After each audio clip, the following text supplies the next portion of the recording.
Hello everyone, आज हम अपना नया टॉपिक स्टार्ट करते हैं जो मैथमेटिक्स में रेलवे एसएससी एचएसएससी से रिलेटेड मोस्ट इम्पोर्टेंट क्वेश्चन है। तो हमारा फर्स्ट क्वेश्चन है, वो कह रहा है एक्स और वाई मिलकर एक कार्य को 12 दिन में कर सकते हैं। ठीक है, वाई और जेड मिलकर एक कार्य को 18 दिन में कर सकते हैं और एक्स और जेड मिलकर भैया उस कार्य को 15 दिन में पूरा कर सकते हैं। तो कह रहा है एक्स वाई जेड मिलकर कार्य को करते हैं तो कार्य को पूरा करने में लगभग कितने दिनों की आवश्यकता होगी। तो देखिए भैया, कौन कौन कर रहा है भैया, एक्स कर रहा है और वाई मिलकर कितने दिन में कर रहा है, 12 दिन में। ऐसे ही वाई और जेड मिलकर कितने में कर रहा है भैया, 18 दिन में। और जेड प्लस एक्स मिलकर कितने में कर रहे हैं, एक्स आगे पीछे लिख देंगे, कोई प्रॉब्लम नहीं होती, 15 दिन में। हमको यहाँ पे ऐसी रकम लेनी है जो इन तीनों के पाड़े में आ जाए, कि किस पे पाड़े में आ जाए, इन तीनों के में। तो मैंने कितना ले लिया, 180 ले लिया। तो देखिए 180 को मैं इस 12 से डिवाइड करूँगा, 12 एकम, देखो 180 को मैं 12 से डिवाइड कर दूँ, 12 एकम 12, कितने बच गए, 6, 12 पंजू कितने आ गए भैया यहाँ पे, 15। अगेन 180 को मैं 18 से डिवाइड करूंगा, 18 दाई 180। और अगेन अगर मैं 180 को 12 से डिवाइड करता हूँ, 12 एकम 12 पंजू 60। तो यहाँ कितने आ जाएंगे, यहाँ 10 आ गए और यहाँ कितने आ गए, 12 से नहीं 15 से करना था, सॉरी। तो 15 एकम 15, कितने बच गए, 3 और 0, 15 दूनी 30, तो कितने आ गए, 5। ठीक है भैया, अब ये तीनों आ गए। अब डिवाइड करने से तीनों आ गए। तो देखिए अगर मैं इधर की बात करता हूँ तो कितनी बार एक्स आ रहा है भैया, 2 बार। वाई कितनी बार आ रहा है, 2 बार। और जेड भी कितनी बार आ रहा है, तो 2 बार। मैं अगर ऐड करूँगा तो 2x 2y और 2 ही जेड बराबर, ये तीनों ऐड होंगे। क्यों, क्योंकि उसने x plus Y plus Z पूछा है। तो किसके इक्वल हो जाएगा, 37। अब देखो, जब भी कोई रकम बार बार रिपीट हो तो उसको एक बार बाहर लिख लेते हैं। अगर मैं यहाँ से 2 निकालूंगा बाहर तो यहाँ क्या बचेगा, x। यहाँ से 2 निकालूंगा तो क्या बचेगा, y। और यहाँ से भी 2 निकालूंगा तो क्या बचेगा भैया, z इज इक्वल टू 37। इससे 2 से इसको डिवाइड करेंगे तो कितना आ गया, 18.5 आ गया। ठीक है, कैसे, 37 को 2 से डिवाइड किया, 2 1 जा 2, 1 7 2 8 जा 16, कितने बच गए, 1। पॉइंट लगाया, 0 लगा दिया। पॉइंट लगाते हैं, एक 0 उतार सकते हैं, 2 पंजू 10, तो कितने हो गए, 18.5 हो गया। अब देखिए भैया, टोटल टाइम कितना था भैया, 180, और बटे में कितना आएगा, 18.5। ठीक है, अगर सिर्फ 18 होता तो ये लगभग किसके आ जाता, 10 के लगभग आ जाता। और उसने पूछा कि हमसे क्वेश्चन में लगभग, तो लगभग कितने, अप्रोक्सीमेशन में दिन कितने आएंगे, 9 पॉइंट समथिंग आएंगे। तो हम क्या मानते हैं, लगभग में 10 दिन। उसने ऑप्शन में भी ऐसा ही कुछ गिवन था उसका। आई होप आपको समझ में आ रहा होगा गाइज। तो अगेन रिपीट कर लेते हैं। वो कह रहा है एक्स और वाई मिलकर एक कार्य को 12 दिन में करते हैं, तो एक्स प्लस वाई बराबर 12 दिन कर दिया। वाई और जेड मिलकर एक कार्य को 18 दिन में, तो वाई प्लस जेड मिलकर 18 कर दिया। और एक्स और प्लस जेड मिलकर कितने, 15 दिन, तो एक्स प्लस जेड 15 दिन कर दिया। इन सब का एलसीएम लिखा तो 180 लिखा। तो देखो 12 के पाड़े में 180 15 पे कट गया, और 180 18 से 10 पे और 15 से 12 पे। तीनों को ऐड किया तो यहाँ पे 2 बार एक्स आया, 2 बार वाई और 2 बार जेड। 2 कॉमन ले लिया मैंने यहाँ से, तो क्या बच गया, X plus Y plus Z. और इधर क्या आ गया, इन तीनों को ऐड करने से भैया 37। 2 से इसको डिवाइड किया, यहाँ पे देखो तो 18.5 आया। टोटल जो ये बीच में लिखा होगा ये कुल दिन होंगे। तो कुल दिन कितने थे भैया, 180। और इन तीनों ने मिलकर कितना काम किया, 18.5। तो इस 18.5 को मैंने 18 मान लिया क्योंकि उसने लगभग में पूछा है। तो कितना आ गया, लगभग 10 दिन के आसपास आया।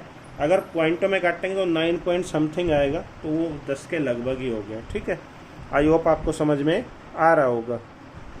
हम अपने क्वेश्चन नंबर 2 की बात करते हैं। उसने कहा यदि sine theta is equal to 3/√34 और कोस थीटा 5/√34 हो तो 1 + tan theta upon 1 - cot theta बराबर क्वेश्चन मार्क। ठीक है भैया, देखिए एक चीज आपको पता होनी चाहिए, बेसिक सी बात है कि भाई टेन थीटा होता है ना, जो टेन थीटा वो क्या होता है, साइन थीटा बटे में कोस थीटा।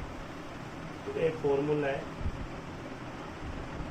और कोट थीटा क्या होता है भैया, 1/tan थीटा लिख लीजिए, या फिर क्या लिख लीजिए, cos theta upon sine theta. ये भी क्या होता है, फॉर्मूला। ये छोटी सी बात तो आपको पता ही होनी चाहिए, इसके बगैर कोई नहीं सिखा सकता आपको, ठीक है।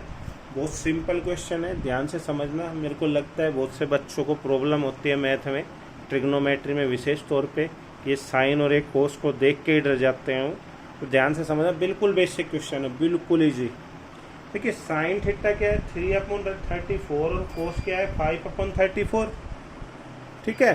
तो देखिए टेन क्या होता है भैया, टेन थीटा भी बताया था 1 sine theta upon cos theta. तो साइन की वैल्यू कितनी है, 3/√34, ठीक है। और कोस की वैल्यू कितनी है, 5/√34, ठीक है भाई।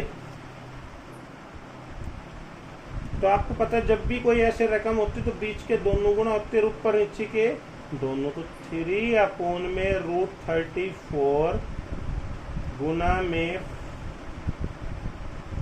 34√/5, ठीक है भैया। √34 से √34 कैंसिल हो गए। तो देखिए यहाँ पे कितना बच गया, 3/5 बच गया, ठीक है।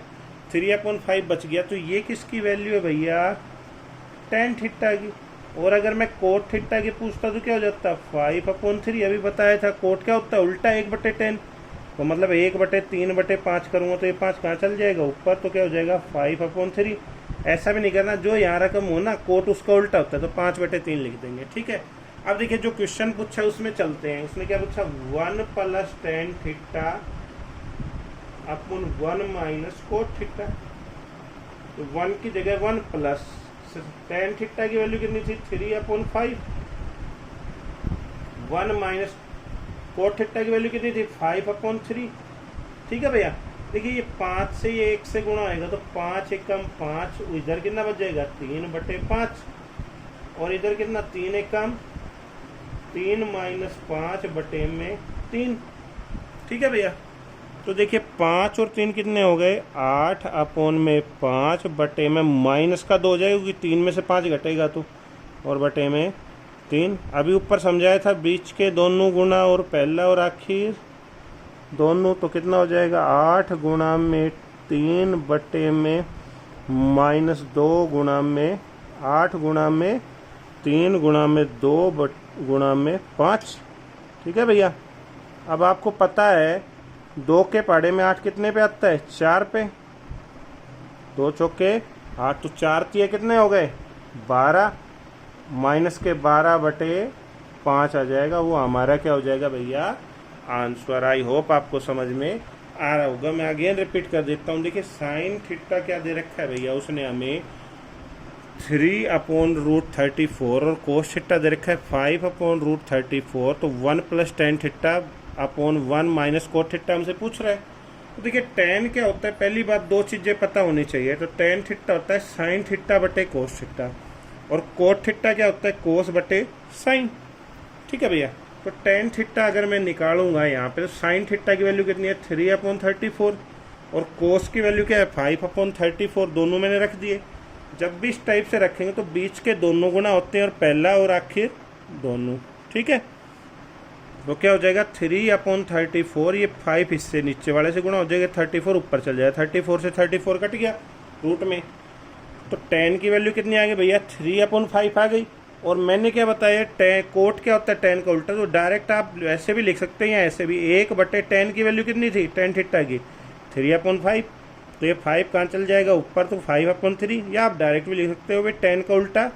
तो 3/5 है तो उल्टा क्या हो जाएगा, 5/3 कोट थीटा आ जाएगा। तो 1 + tan थीटा बटे में 1 - कोट थीटा की उसने वैल्यू पूछी थी, वो यहाँ लिख लिया। tan की वैल्यू कितनी आई थी, 3/5 आई थी, और कोट की कितनी आई थी, 5/3। तो देखो 5 एकम 5 और 3 8/5, और 3 एकम 3 में से 5 गए तो 2/3। तो बीच के दोनों गुना और ऊपर नीचे दोनों गुना। तो अगर ऐसे भी करते आप डायरेक्ट, तो 8 तिया 24 और 5 दूनी 10, ऐसे भी लिख सकते हैं बाहर माइनस का निशान लगा के। 2 पंजो 10, 2 पे घाटा 12, तो -12/5 ऐसे भी लिख सकते हो आप, या थोड़ी डिटेल से भी कर सकते हो। ठीक है, आई होप आपको समझ में आ रहा होगा। हम क्वेश्चन नंबर 3 डिस्कस करते हैं। हमारा क्वेश्चन है a³ - b³ equal to 625, a² - b² equal to 25, a + b equal to 5 हो तो a² + b² + ab की वैल्यू पूछ रहे हो हमसे। ठीक है भैया, तो देखिए आप सबसे पहले इस चीज को लेते हैं हम, a² - b² का फॉर्मूला क्या होता है भैया, a + b और a - b होता है, ये फॉर्मूला होता है। ठीक है भाई, कुछ बेसिक चीजें तो आपको याद करनी ही पड़ेगी, बिना इसके कोई नहीं सिखा सकता, मैं क्या किसी भी टीचर से पढ़ लेना।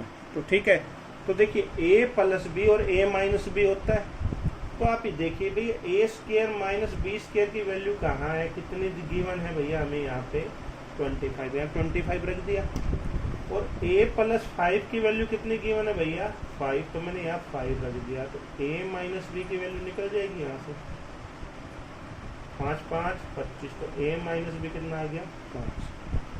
अब देखिए मैं इसकी हेल्प लेता हूँ, a³ - b³ का फॉर्मूला क्या होता है, a - b इंटू में a² + b² + ab, ये फॉर्मूला होता है a³ - b³ का।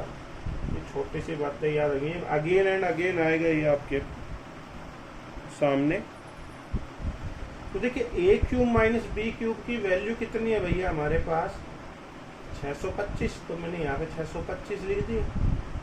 a - b कितना है भैया 5, और a² + b² + ab हमें निकालना है। 5 के पहाड़े में 625 को काटूंगा, 5 एकम 5, 5 दूनी 10, 5 5 25, अगर नहीं आ रहा तो ऐसे ही लिख लेंगे, 5 एकम 5 दूनी 5 5 25।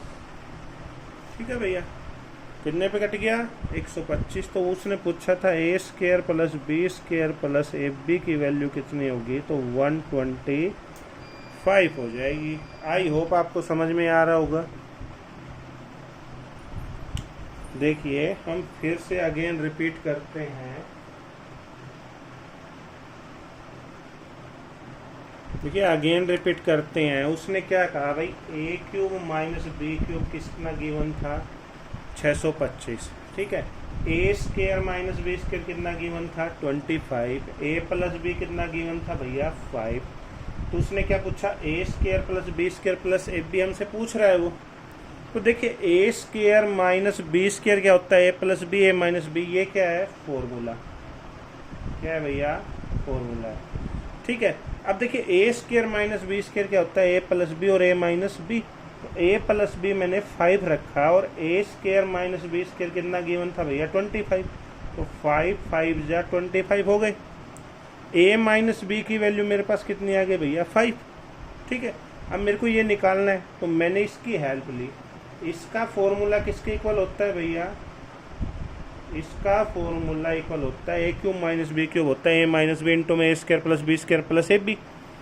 ठीक है, a³ - b³ की वैल्यू कितनी है 625, a - b कितना है 5, यहाँ पे रख दिया ये वाली वैल्यू। 5 के पहाड़े में ये कितने पे कट गया 5 एकम 5, 5 दूनी 10, 5 5 25, मैंने यहाँ भी डिवाइड कर दिया इसको, तो ये वाली वैल्यू पूछ रहा था यहाँ पे वो, तो इसकी वैल्यू कितनी आ गई अपने पास 125। तो हमारा आंसर क्या हो जाएगा भैया 125 हो जाएगा। आई होप आपको समझ में आ रहा होगा।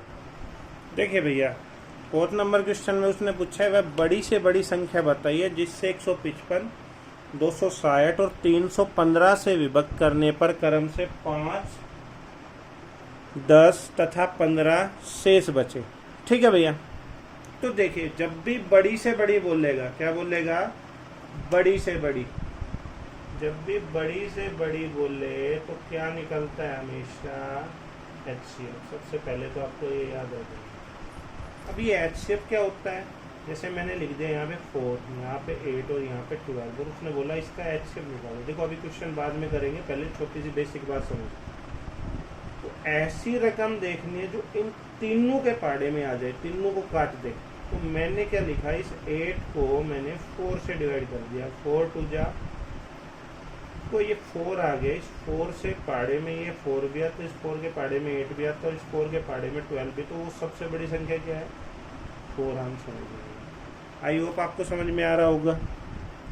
भैया उसने पूछा बड़ी से बड़ी के लिए क्या निकलता है, HCF, लेकिन उसने एक वर्ड बोल दिया क्या, क्रम से 5, 10, 15 शेष बचे।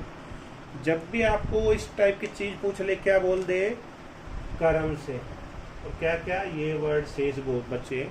तो उस सिचुएशन में आप क्या करोगे, सबसे पहले आप वो संख्या लिख लोगे, कौन सी, 155, 260 और 315। ठीक है, क्या क्या शेष बचे थे, 5, 10, 15, वो लिख देंगे और उनको क्या कर देंगे, इनमें से माइनस। क्रम से मतलब ये 5 इसके लिए, 10 इसके लिए और 15 इसके लिए। तो यहाँ कितना बच गया, 150, यहाँ 250 और यहाँ 300। और बड़ी से बड़ी के लिए क्या निकलता है भैया, HCF। और अभी बताया था मैंने थोड़ी देर पहले 4, 8 और 12 लिख के कि जब भी H से पूछे तो किन्हीं दो संख्या को लिख के HCF निकाल लेंगे। सपोज कीजिए मैंने ले लिया, मेरे मन में आ गया 150 और 300, तो 150 से 2 जा 300 हो गया, तो 150 आ गया। मान लो मैं कह देता हूँ 150 HCF आ गया। तो लेकिन एक बात सोचिए, 150 के पाड़े में 150 आता है, 300 आता है, 250 आता है, नहीं आता है, तो उसके रिगार्डिंग ये क्या हो जाएगा, रॉन्ग। ठीक है, आई होप आपको समझ में आया होगा कि जो भी रकम यहाँ आएगी वो तीनों के पाड़े में आनी चाहिए। तो क्या करेंगे फिर, 250 की जगह बाहर कितना लिखेंगे, 150। 150 बन जा 150 पे जाएगा, कितने बच गए भैया, 100। अगली बार जो यहाँ रकम थी ना वो अंदर आ जाएगी, तो 150। 100 बन जा 100, तो यहाँ कितने बच गए, 50। अगली बार ये क्या आएगा, 100। 50 दूनी 100। आई होप आपको समझ में आ रहा होगा। तो यहाँ कितने आ गए भैया, 50। अब देखिए मैंने कहा भाई ये 50 इसका HCF है, तो अब चेक कर लेते हैं। इस 50 के टेबल में ये 150 आता है या नहीं, 50 या 150 होता है। 15 × 3 कितना हो गया, 150। और 50 की टेबल में 5 पे क्या आता है, 250। और 50 की टेबल में 6 नंबर पे क्या आता है, 6 से गुणा करें तो 300। तो देखिए, तो ये 50 से ये भी डिवाइड हो रहा है, ये भी और ये भी। तो इसका मीन्स हमारा HCF क्या होएगा, 50 हमारा आंसर हो जाएगा। आई होप आपको समझ में आ रहा होगा। हम अगेन रिपीट कर लेते हैं क्वेश्चन को। देखिए उसने क्या कहा, वह बड़ी से बड़ी संख्या बताइए जिससे 155, 260, 315 से विभक्त करने पर क्रम से 5, 10, 15 शेष बचे। तो देखिए भैया बड़ी से बड़ी के लिए क्या निकालेंगे, हमेशा HCF निकालेंगे। तो 150 लिखा मैंने, 260 लिखा और 315 लिखा। क्रम से जब भी बोलेगा मैंने क्या बताया भैया, सबसे पहले उनको माइनस करेंगे, क्रम से मतलब उनके नीचे लिख के। तो कितना आ गया, 150 आ गया, 250 आ गया और 300। बड़ी से बड़ी बोल रहा है तो क्या निकलेगा, HCF। अब देखिए मैंने यहाँ 150 और 300 लिया, तो 150 2 जा 300 कट गया, लेकिन 150 से तीनों एक पाड़े में नहीं आ रहे। फिर मैंने क्या लिया, 150 और 250 लिया, तो 150 बन जा 150, तो यहाँ कितने बच गए, 100। अगली बार ये 150 अंदर जाएगा, तो 100 बन जा 100। अगली बार ये 100 अंदर जाएगा जी। ये देखो घटाने के बाद 50 है, 50 2 जा 100। तो ये देखो 50 के टेबल में 150 भी आता है, 250 भी आता है, 300। तो HCF क्या हो गया, 50। ठीक है, तो HCF कितना हो गया भैया, 50 हो गया। और ये हमारा आंसर हो गया। लेकिन मान लो आपके में डाउट है, सर मैं ये दोनों ना लिख के ये दोनों ले लूँ, तो देखो इससे चेक कर लेते हैं। 250 और ये 300, तो 250 बन जा 250, कितने बच गए, 50। और 55 जा 250। तो देखो यहाँ पे अगेन कितना आया, 50। अब देखो 50 के पाड़े में ये भी आता है, ये भी आता है और ये भी आता है, तो तीनों का क्या आ गया, HCF 50 आ गया। तो आई होप आपको समझ में आ रहा होगा गाइज। नेक्स्ट क्वेश्चन करते हैं। देखिए हमारा 5th नंबर क्वेश्चन है, दो संख्याओं का योग 60 है, उनके HCF मीन्स क्या होता है, मैसेप है, हिंदी में मैसेप बोलता है, हिंदी इंग्लिश में HCF हाईएस्ट कॉमन फैक्टर, और हिंदी में होता है मैसेप मीन्स महत्तम समापवर्तक। ठीक है भैया। तथा LCM मतलब लोवेस्ट कॉमन मल्टीपल, या हिंदी में होता है लेस एफ मीन्स लघुत्तम समापवर्तक। क्रम से मीन्स HCF 12 है और LCM 72 है, तो उन दोनों संख्याओं के व्युत्क्रमों का योग ज्ञात कीजिए। तो सबसे पहले तो आपको ये पता होना चाहिए कि भैया ये व्युत्क्रम क्या होता है। ठीक है, तो ये व्युत्क्रम क्या होता है ये पता होना चाहिए। सबसे पहले मैंने कोई संख्या लिख दी 4/5, ठीक है भैया, और मैं इसको उल्टा कर दूं 5/4, तो ये क्या हो जाएगा इसका व्युत्क्रम। जैसे मैंने लिखा x, तो इसका व्युत्क्रम क्या हो जाएगा 1/x। आई होप आपको समझ में आ रहा होगा। तो देखिए भैया वो क्या कह रहा है, दो संख्याओं का योग 60 है। देखो एक तो होता है बिल्कुल ट्रिक से, तो देखो मैं आपको पहले बेसिक से कराता हूँ। बेसिक से देखो दो संख्या मान ली मैंने x और y, तो उनका योग कितना है x प्लस y का भैया 60, ठीक है। और HCF और LCM कितने हैं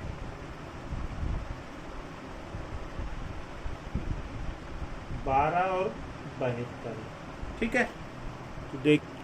तो देखिए भैया HCF और LCM दे रखे हैं, तो HCF गुणा LCM हमेशा लिखा जाता है, वो संख्या का क्या होएगा मल्टीप्लाई, मतलब गुणनफल। अगर बोलता तो कितना हो जाता 12 गुना 72, मतलब x और y का गुणनफल 12 गुना 72, ठीक है।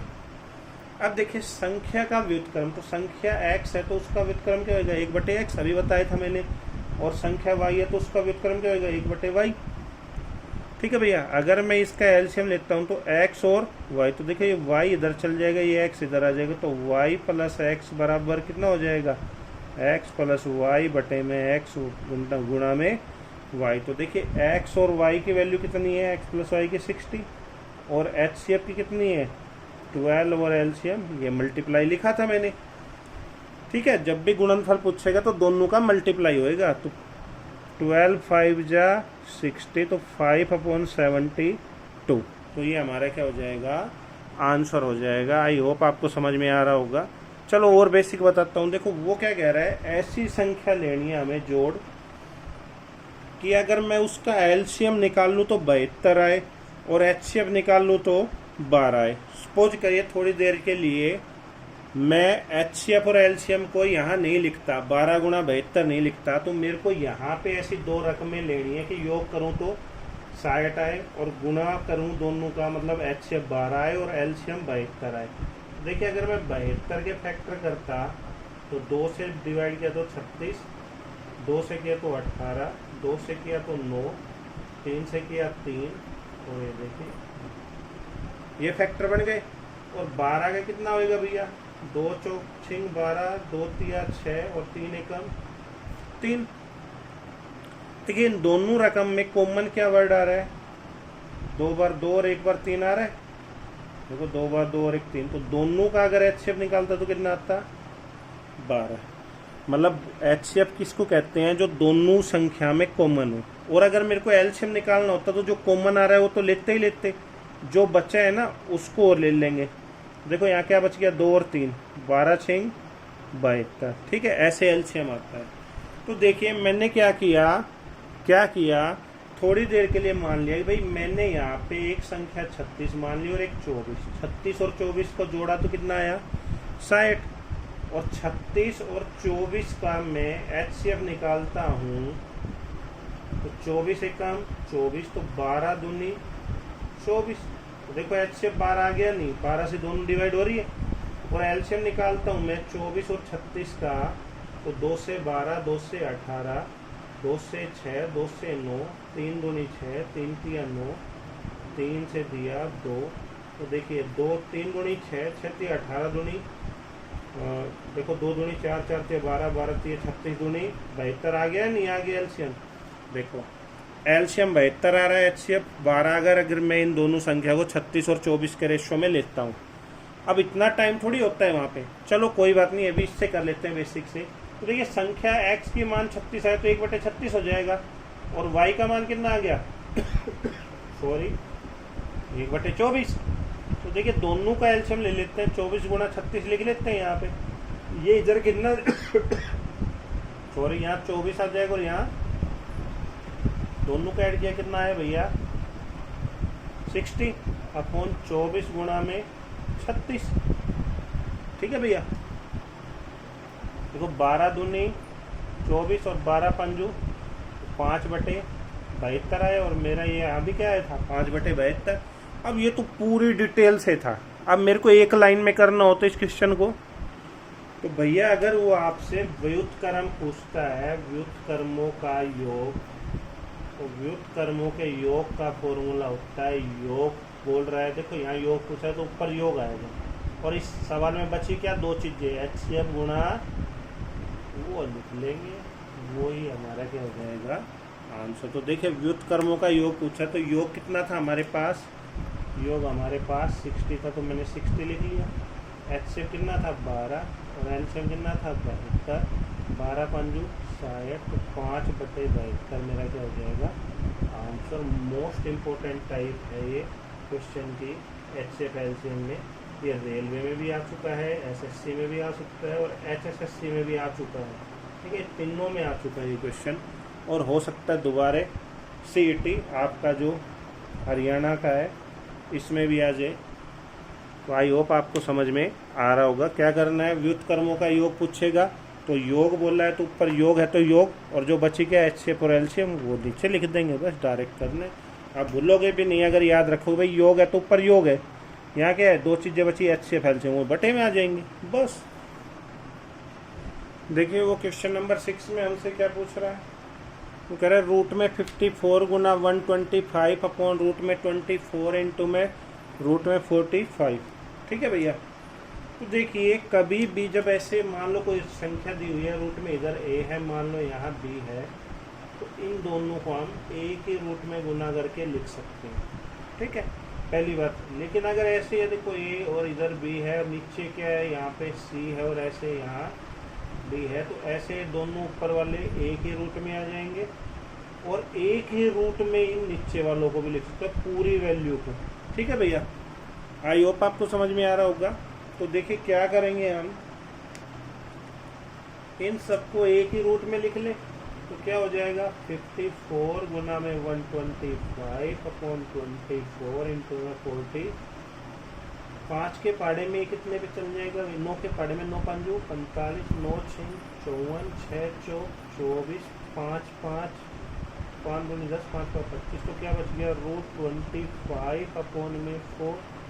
अब देखिए 25 क्या होता है भैया 5 गुना में, और 4 क्या होता है भैया 2 गुना में 2। जब भी ये वर्गमूल का सिंबल हो, 2 बार पेयर, 1 बार पेयर बाहर आ जाता है, और 2 बार का 1 बार। 2 दूनी 4 और 2 5 10, तो कितना बच जाएगा भैया 2.5 मेरा आंसर आ जाएगा। दोबारा से बात करते हैं, जब भी ऐसे रूट में हो रकम तो हम पूरी को एक ही रूट में लिख लेते हैं। तो 54 गुणा 125, 24 गुणा 45 लिख लिया। 9 के पाड़े में 9 पंजू 45, 9 6 54, 6 के पाड़े में 24, 6 चौक 24, 5 के पाड़े में 5 दूनी 10, 5 5 25, 25 बटे में 4 बच गए। अंडर रूट में लिखा 25 का कितना बार आता है डायरेक्ट 5, लेकिन आपको समझाने के लिए भाई 25 का फैक्टर क्या होता है 5 गुना 5, तो एक बार 5 बार लिख लेंगे। 4 का कितना होता है 2 गुना 2, तो एक बार 2 लिख लेंगे। 2 दूनी 4 और 2 पंजू 10, तो कितना आ जाएगा 2.5 मेरा आंसर आ जाएगा। आई होप आपको समझ में आ रहा होगा। सो गाइज आज के लिए 6 ही कर लेते हैं, कल मॉर्निंग में देखते हैं, क्योंकि 10:30 के अराउंड टाइम हो गया है। तो आई थिंक आराम कर लेना चाहिए। अगर आपको समझ में आए, मैं ये डाल देता हूँ वीडियो, अगर आपको समझ में आए तो ज़्यादा से ज़्यादा शेयर कर दीजिए। जिसने चैनल को सब्सक्राइब नहीं किया है वो सब्सक्राइब कर दीजिए, और हो सके आपको पसंद आए तो लाइक कर दीजिए। ऐसे ही डेली वीडियो डलेंगे आपकी, और अगर आपने इन सबको कर लिया तो आपके मैथ में कोई प्रॉब्लम नहीं आएगी। ठीक है, तो ज़्यादा से ज़्यादा कोशिश करना समझने की, और अगर आपको समझ में आए तो लाइक कर दीजिए। कम से कम एक कॉम्प्लीमेंट होता है वो तो। ठीक है, thank you guys and have a nice day, good night.